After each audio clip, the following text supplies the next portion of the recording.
Hey, so I've just watched a video, which is from the Jeremy Vine show 4 months ago. So I'm guessing that'd be December 2020. Um, but anyway, it featured Laurence Fox and Yasmin Alibhai-Brown. Laurence Fox, of course, is an actor and has found himself thrust into the culture wars through, in my opinion, no fault of his own, simply for defending himself. Um, I don't need a whole introduction to that because I've spoken about Mr. Fox before. Yasmin Alibhai-Brown is a social commentator and activist, I guess, writer. Um, just a disclaimer here. I don't know either of them personally, but I knew of Yasmin Alibhai-Brown some time ago. I knew of Lauren Fox because my parents used to watch Morse and Lewis. But Yasmin Alibhai-Brown, I first became familiar with her. She was one of the founders of a group called the British Muslims for Secular Democracy. Now, I was a member of that online group for a long time, and the group has now diverged into two parts, and I don't need to go through all the history of that. It's not really important. I am now in one of those breakaway groups as a supporter, online supporter. Cut a long story short, it's a group that is run by British Muslims, but anyone is welcome to join. Debate issues around theology, around secularism, around democracy. It's a very lively group, and I've been a member of it for a long time.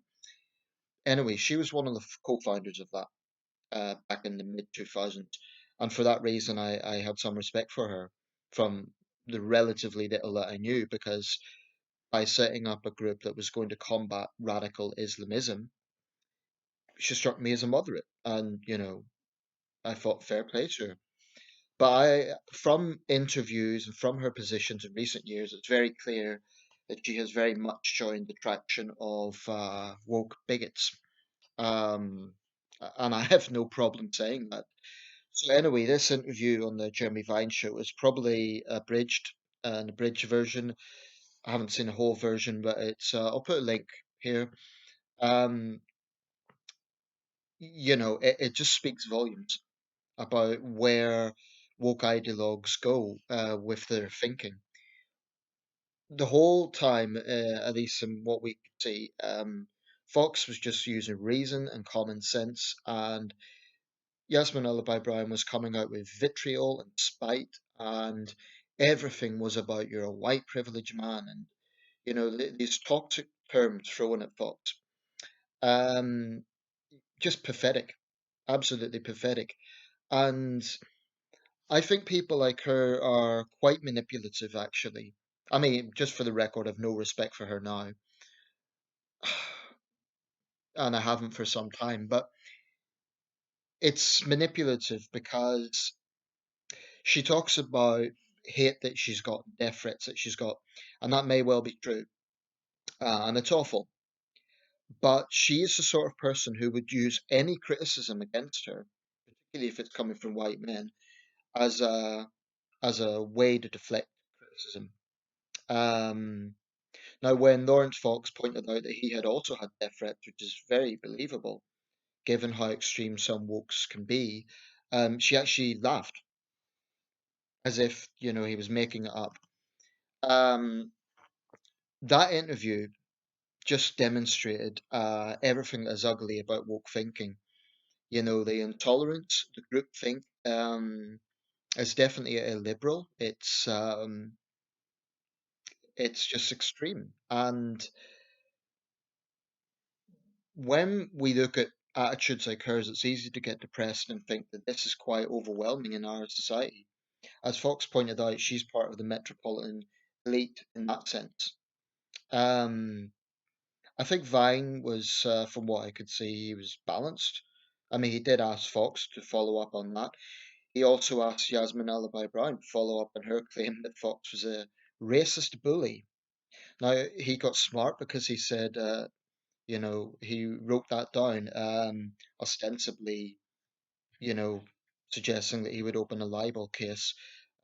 She withdrew half the remark about the racism part, and then he brought up was that just a joke? Like, some comments she made about white people. But I really do think she's quite a bigoted person. From what I've seen, she seems very spiteful towards white people and men. And her excuse for that is, "Oh, I'm married to a white man," apparently.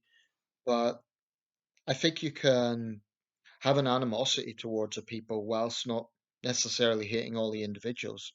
Um, so the fact she might be married to a white man or she's dated white men, I don't know what her line on that is exactly, but it's a bit like you could sort of say I've got a gay friend or I've got a black friend to excuse a bigoted statement. It doesn't Things have to be judged on their own merit. So if you come out with a racist line like white privilege, then you should be held to account for that, regardless of if you've got white friends or whatever. But here's the point: she can get away with statements that he wouldn't, and that's what he was driving at. Um, but what I want to raise really is a more optimistic note on all of this, because those of us who advocate for reason and for reasonable thinking and moderation, um, it can be easy to get depressed. We can look at what's happening in universities with this hard left influence and cancel culture and a whole range of other things. And it's easy to get depressed looking at it. But actually, a friend of mine recently made a point that, um, most people are for reason. And any reasonable person looking at that would have seen two people, one using just reason and critical thinking, and the other just ranting and throwing out these smearing terms. Now, of course, all the woke people would agree with her and say, "Oh, she was holding Fox to account," or whatever way they would think. But I really do think that there is a very large majority in the public, men and women from all backgrounds, um, and I really believe that to be true, that just don't feel that this woke ideology speaks for them. I believe it to be true. I believe there's an increasing number of minority people that are sick and tired of woke ideologues claiming to represent them. Um, that's encouraging to see, because they shouldn't be bullied into groupthink. Um, I honestly think most people in this country are reasonable, decent people. But if you listen to the sort of woke narrative, we're living in an intolerant, racist, misogynistic, patriarchal society that's terrible. Um, it's a very gloomy dystopian way of thinking, and it certainly isn't a way to tackle bigotry that does exist. But when it looks depressing, when it looks like this intolerance of the far left is getting a foothold, I say intolerance of the far left because I think intolerance of the far right already gets called out. That is also a problem, but it gets called out. You know, Groups that combat 18 and other extreme far right neo nationalist groups, they don't get airtime in the same way. They don't get a platform in the same way, and that's good. Um, but there is definitely double standards in how the far left and far right are treated. I feel that to some extent the far left have become mainstream via woke ideology. Um, and that's troubling. But I really do think that on an optimistic note, most people reject it. And we do see that, I mean, if we look at the question time thing with Laurent Fox, look at the comments as a sort of barometer. Look at the comments on those videos. They are not 50-50. It's not like some people are saying, "Oh, well, Fox was exposed as a privileged white man." No, the overwhelming majority of comments are criticizing the bigoted professor that chose to attack him on the grounds of the fact he's a man and he's white. Um, so, I mean, Yasmin Alibhai-Brown tried to make this absurd analogy of black privileged women being called out, and she claimed that she wasn't bothered by that, but that just doesn't happen. You don't see people criticizing black privileged women in the same way. It was a nonsense comparison, and she knows it. Um, But if you look at the public discourse, if you really, really peel behind the layers and look at what the majority think, I think most people are reasonable. The thing about woke activists is they're very loud and they're very vocal and they're very domineering in their views. They like to bully people into conformity. But I'm quite optimistic, actually. I mean, more so than I was, I have to admit.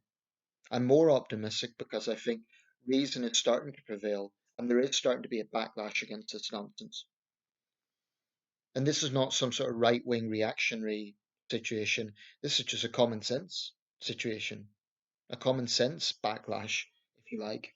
Um, I'm not, under any illusion that there's a challenge here because there are people who really, really are pushing this narrative that they won't be content until the wicked white patriarchy is brought down.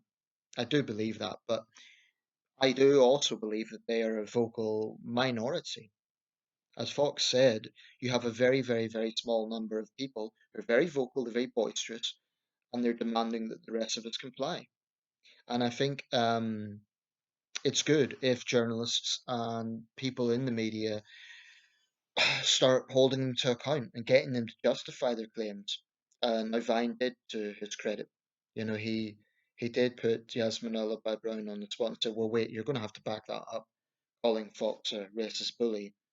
The idea that he's a bully when he was the one who was attacked. I mean, this is the absurdity of her argument that somehow he wouldn't hear out the lecturer who was attacking him, that he wouldn't hear her out. That's utterly absurd when you think about it. Um, but like I said, there's a manipulation with this because, especially if you're a white guy, that's immediately two things that the wokes have to throw at you. Well, you're white and you're a male, so shut up. You take that with anyone else. Criticize a woman for being a woman. Criticize a black person for being black. Criticize, um, pretty much anyone else. But if you're a white male, then that's fair game, you know, and that should be unacceptable because we can't move on as a society. We cannot be consistent and be against prejudice and bigotry if these woke ideologues are saying it's legitimate to stigmatize white men for no other reason than being white men. And to be clear, I don't personally think I'm a victim. That's another thing that they do. And she was doing it in this interview. Oh, poor Laurence Fox and his victimhood. She was mocking the fact that he's been stigmatized. She was mocking it, and she was talking about the death threats that she's had. Then laughed literally when he said he too had death threats. And their approaches were totally different. He agreed with you know that being wrong. The contrast between these two people was profound. Now, I'm not saying I always agree with Laurence Fox. He's done a few foolish things that I wouldn't agree with. I think his tweet on the mask situation was pretty absurd. But you know, I think when it comes to the woke culture wars, for want of a better term, he is spot on. I really think that he's a voice of reason. Um, and you can be sure that these woke ideologues will try to bring him down and try to destroy him because he's one of the few people in showbiz that will speak out against them. For that, I give him a lot of credit. But on this optimistic note that I want to emphasize, I really think that when it seems like they have mandate or it seems like they have popularity, I don't think they do. I think the majority of the public, overwhelming majority of the public, are reasonable, decent, middle ground people who just, I'm not saying everyone agrees, but most people aren't extreme. Most people are reasonable, and that is something to hold on to. Like I say, I think the far right are already stigmatized, so there's no, in that sense, I think they're less of an issue. The far left, however, I don't think they get called out anywhere near as much as they should. And I believe that woke ideology is absolutely a bedfellow of the far left. No question about it. Something to think about.